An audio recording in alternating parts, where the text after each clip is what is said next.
iRacing Rain is coming next month, and here's why you can be excited for real this time. Executive producer Greg Hill wrote in a recent update that the Tempest weather system is ready for release and you will be racing in the rain in March. iRacing is already the most advanced racing sim available, connecting thousands of drivers in a ranked platform of regular races during every hour or every day. Many drivers use the sim to practice for their races in real world, and many iRacers, like me, have made the jump to real-life motorsports. What's missing?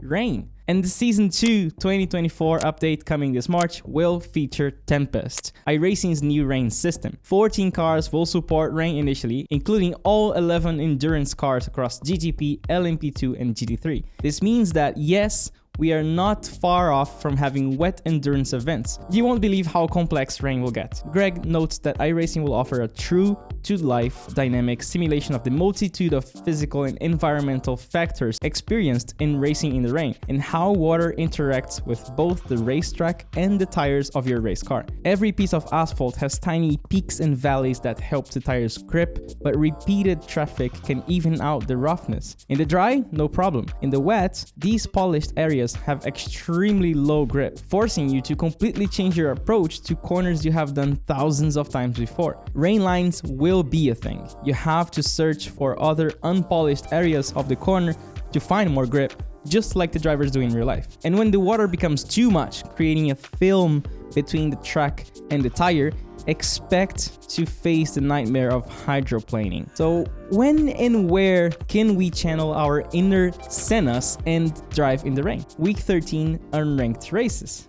These will feature rain to familiarize drivers with the system. That's literally less than 4 weeks away. After that, quote, rain will be enabled by our series admins on a series by series basis, based on whether the car supports the feature and whether it's appropriate for the level of competition, Greg wrote. For now, it won't rain on every series or every week. It will only be enabled in select weeks, allowing drivers to become more familiar with the system. On weeks where rain will be enabled, the Tempest forecast system will inform iRacers of the probability of weather.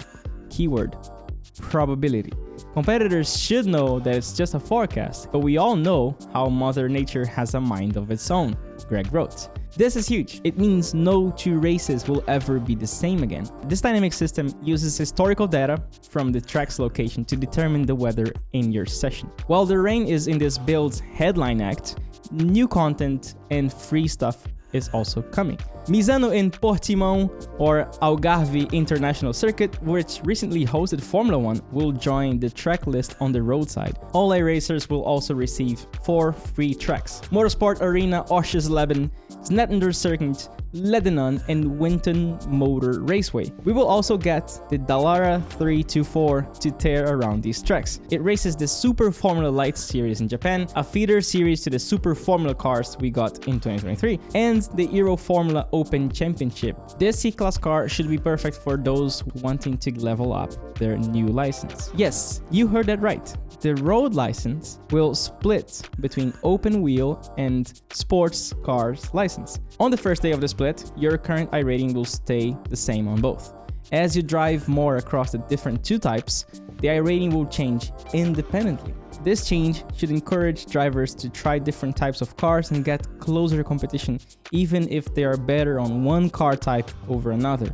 A UI overhaul is also in the works, as well as 3D curbs for the new tracks, plus Sebring and Fuji. Also, something that's gonna be very cool is that the spotter from iRacing is gonna tell you about the forecast. He's not gonna tell you that it's gonna rain, he's gonna tell you that there is forecast for rain. So even if you get the warning, you're not 100% sure that it's going to rain, how much is gonna rain, on what part of the track is gonna rain. That's crazy. Because like, imagine, you're doing your best to deal with the chaos of the race itself, and now you're gonna have to think about rain, you're gonna have to adapt to it very quickly. You know how terrible it is when it's not raining, but it's kind of starting and you have no idea if the grip is actually there. So you're gonna have to test it, and if you're like overconfident and you brake and you aquaplane, or you just like get less grip, you can go off track and everything, it's gonna be chaotic. You know, like a lot of people keep saying, oh, I want rain, But I really wonder how the races are gonna go now after we get that, because the cars are gonna be very slow. The cars are gonna be very slippery, and I think initially, until most people really get used to it, it's gonna be pretty chaotic. I don't know. I'm just thinking, I want to see it. I want to see how chaotic it's gonna be. We're gonna do our best to make a video about that, about how to, you know, improve your driving in the rain, because that's gonna definitely mess up the level of racing for a while until everyone gets used to it. Or not, I don't know. Maybe because everyone is gonna be afraid of rain, people are gonna drive more slowly and the racing might not be that heavily affected. We have to get our feet wet and see how it's gonna be. This is the perfect timing for me because I'm transitioning to real life right now and I'm doing a full season, and every time it starts to rain, I panic because my experience is 100% in iRacing and I have absolutely no experience in the rain at all in real life. So my confidence goes down, my competitiveness goes down as well. And now with the rain there, I'm gonna be able to spend some thousands of laps trying the new lines, trying the new ways of driving, trying to understand how to really extract the maximum grip in such variable conditions with water moving around the track. Definitely, as soon as I can get that, I'm gonna spend several hours driving in the rain. I'm gonna write down the behaviors. I'm gonna make sure that I understand that so I can also teach my students and I can also apply those techniques in real life. If you want me to cover more updates like this, please let me know in the comments. And if you want to learn the ins and outs of rain driving, subscribe to the channel to watch the upcoming videos as soon as I learn how to drive as fast as possible in the rain in iRacing.